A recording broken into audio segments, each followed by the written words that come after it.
Welcome back, friends. Today we're going to do a delicious quiche, one of my favorite, absolutely simple to do, and there's so many variations to it. You can add meat, make it all vegetable, but this is really just a favorite. I mean, in my house, it's a breakfast favorite, and the reason why I like it is because, when everybody's kind of on the run and you could just kind of grab a wedge, eat it on the way, enjoy it with some delicious coffee in the morning. And there's different variations to how to make a quiche. Now, traditionally, quiche is made with eggs and cream, but you can change it around a bit too. You can do all eggs if you want. I just feel that the cream really gives an excellent consistency. Today, I'm doing something that's kind of unique in a way. I'm using gluten-free pie crust. There are several different pie crusts that you can have on the market. You can have regular pie crust with the gluten in it. However, there's someone in my family that doesn't eat gluten. So today we're going to be doing the gluten-free crust. Today I'm not going to make it from scratch, but there are some nice store-bought ones, especially at Trader Joe's and Whole Foods. They basically sell the same brand, and it really is good. However, if you do have the time and you want to eat gluten, you can take some puff pastry already made, roll it out, and put that into your pie container as well, and that can be the basis for your crust. So to get started now, I just want to take you through some ingredients that we have here. Now, this is going to be some Gruyere cheese, Colby cheese. It's got a mixture of cheddar in there as well. There's 4 different types of cheeses in this, and you could really just kind of take it to the next level. Jumping over here, this is my provolone cheese, and we've grated this in a shredder. This is really good. We also have aged Pecorino Romano here. Now, one thing about a quiche that's really unique, folks, is you really want to add some great quality cheese in there because that's really going to take it to the next level. So you have here your combination of 4 cheeses. You have here kind of just put an Italian twist on it as well. Next, we're going to go over to the meat. Now, what kind of meat do you generally use with this type of apparatus when you're making a quiche? I like pancetta. Pancetta is always good, but just remember to back off a little bit on the salt. Or bacon. Bacon is an excellent thing to use as well. So whether you're using bacon, pork, or any type of meat like that, just remember that the more fattier, the better. And we're going to render that in this pan now with a little bit of oil as well.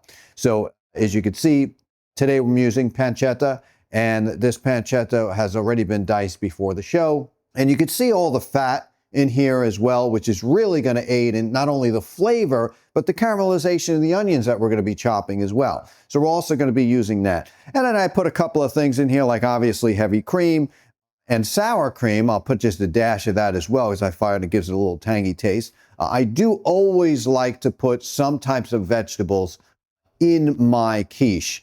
Broccoli is a big thing for me, and all you folks out there that want a little bit more fiber, broccoli is a great source of that, and you don't really taste it as well. It's not like, oh, I hate broccoli. When broccoli is combined with cheese, it's a marriage made in heaven, right? And then we have some garlic here, some fresh parsley. And I did want to show you this Black Forest ham here.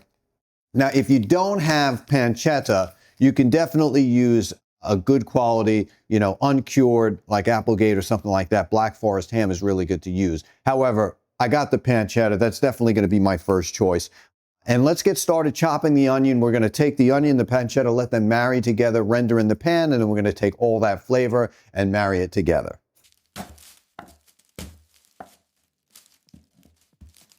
Now, the first thing we're going to do is just, we're going to dice up a half of onion. That's going to be enough to put into this dish here. And we're going to get our pot and pan nice and hot, ready to go.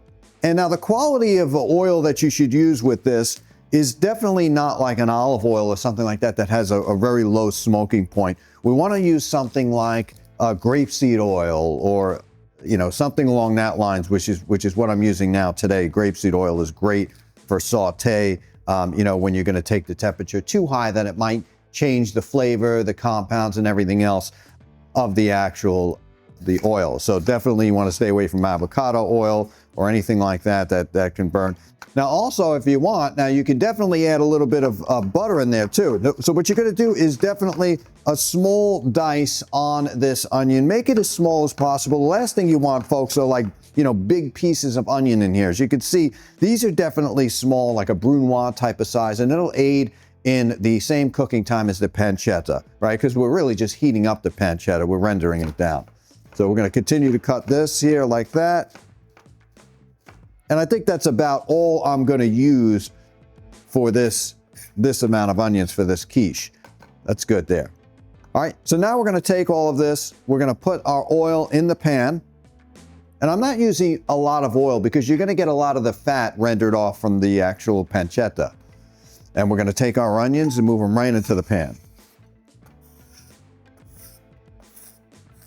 Now, you could use shallots. Shallots are really a great thing to use if you wanted to use shallots. You know, go ahead and definitely do that as well. The thing about shallots is it does, I feel, change around the taste a little bit. I like regular white onion is actually perfect for this. So now we have our onions in here. We're gonna raise the fire just a little bit here. And then what we're gonna do is take our pancetta. Now, again, if you wanted to use bacon, you could use bacon. Would I go as far as using like a smoked bacon or something like that? I would definitely probably do a thicker cut of bacon, you know, like you have those quarter cut pieces. So we're gonna add the pancetta in there. I mean, pancetta is overly, just a little bit more saltier than bacon. So just keep that in mind, you know, when you're making everything happen in your kitchen. So we're gonna let this come together now. Now, are we gonna put any seasonings in there? No, but we are gonna take 2 cloves of garlic. I don't know if that's the Italian in me, but we're definitely gonna take this garlic, throw that in there, and let that all combine the flavor. So what we do with the garlic, if you see my show before, slap that down like that, and then give a quick mince, and then you have basically your garlic smashed and ready to go, okay? And we're gonna take this, and we're gonna put it right down in the pan like so. And now we're gonna let all that come together and just take a step here.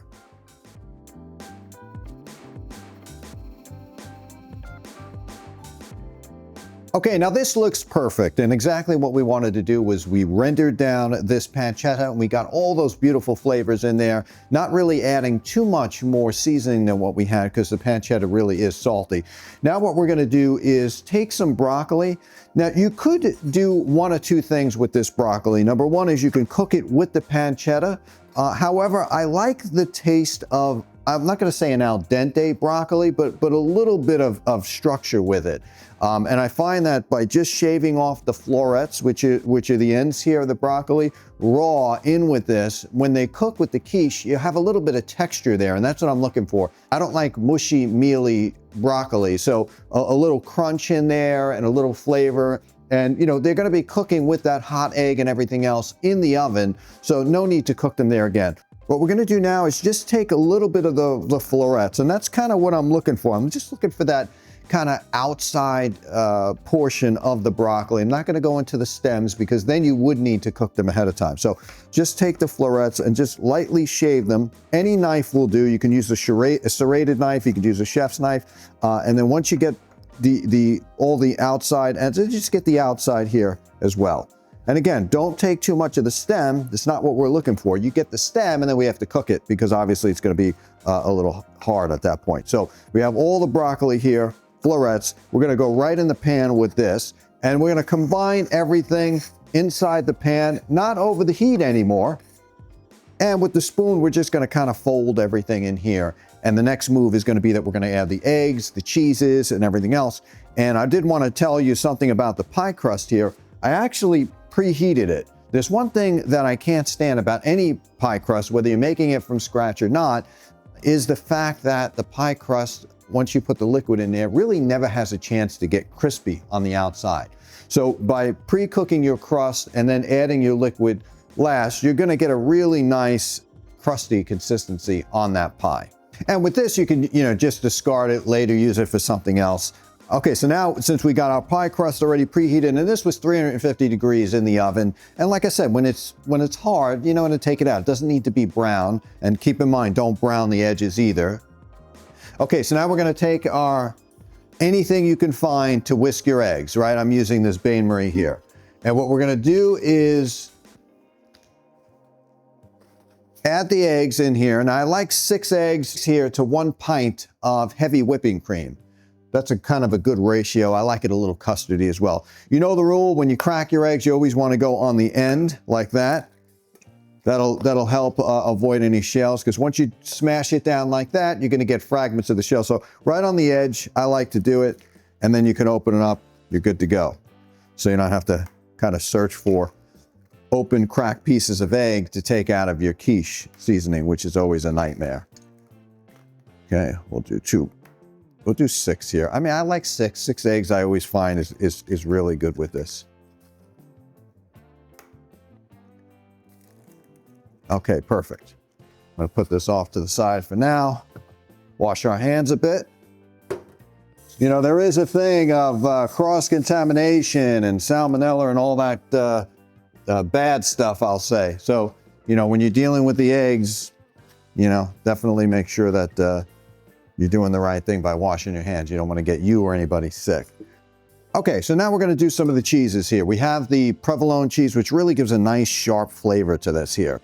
A little grana padano in there as well. And then we have our incredible mixture of 4 cheeses: jack cheese, cheddar cheese, and they're all aged cheeses, by the way. Age is a bit more sharper. And then we're going to throw our heavy cream in there. This is really going to give it a custard type of feel. It's going to give it some great texture, and that's kind of what we're looking for at the end of the day when you're doing a quiche.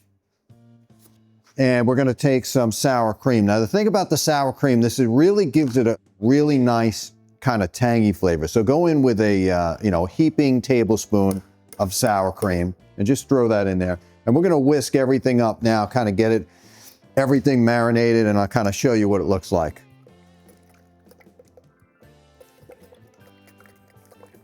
All right, it's coming together nicely. Now, I will throw a little bit of salt and white pepper in here. I like to just not see the black pepper in there. That's kind of why I use white pepper. It's probably one of the only things I use white pepper for. And then once we have everything kind of really nice in there, now we're going to add the pancetta, the broccoli, and incorporate everything. Okay, so now we're going to take all this. You're going to love me for when I tell you what to do with this broccoli and not to cook it ahead of time, folks. You definitely want to leave it a little raw going into this. It's going to add so much more texture. And you don't kill the broccoli, right? You don't want to cook the broccoli to oblivion. All right, now we're going to take this. We have our mixture that we cooked over, and already you can smell the marriage made in heaven here.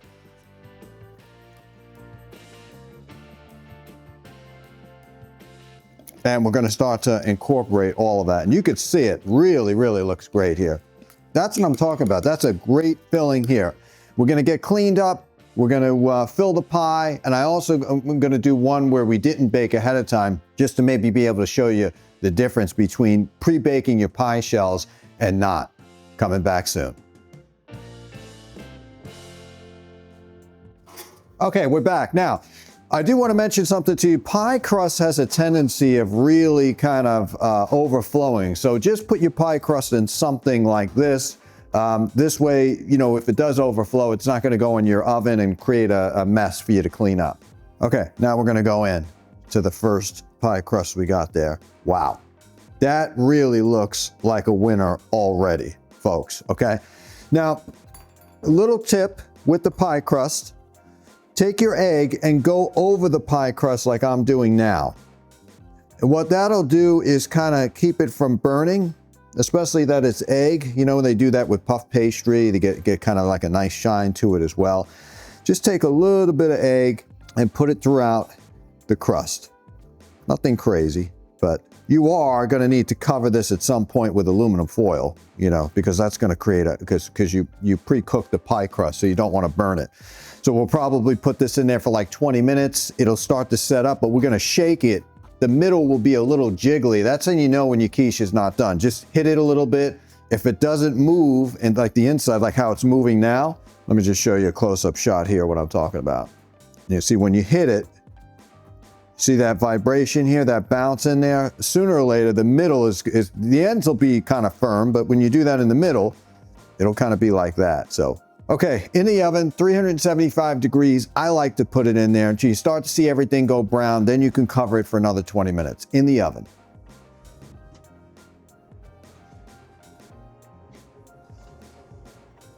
There's the quiche, looking good. Okay, we took our quiche out of the oven. Pretty incredible. I mean, look at this. This is custardy and eggy. That's kind of the combination I like to do it here. Let me just show you what it looks like coming out. Of course, we let it cool just a bit, but man, it is really spot on with what we were looking for, the consistency. And you want that kind of custard egg combination, right? You don't want it to be all egg. I mean, you're not making an omelet, you're making a quiche. And let's try this baby out. You could see some of the cheeses in there. That's why I kind of like to use the yellow too. It gives it a nice look. And the pancetta, boy, it smells delicious. Wow. Incredible. And you said I'm talking about this broccoli, right? As you could see it. See the broccoli? You would never even know we didn't cook it before.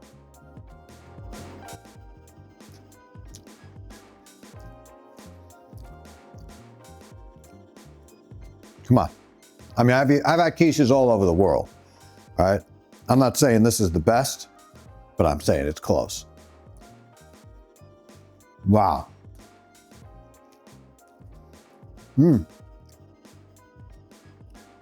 Well, the texture, the flavor is next level. The pancetta was definitely a great accompaniment to this quiche, but if you didn't have pancetta, you could use bacon or anything else that you want to throw in there. There are definitely no rules in cooking, especially when you're making a quiche. I'm Chef Joe Ciminera. Take care of yourself. Taste this.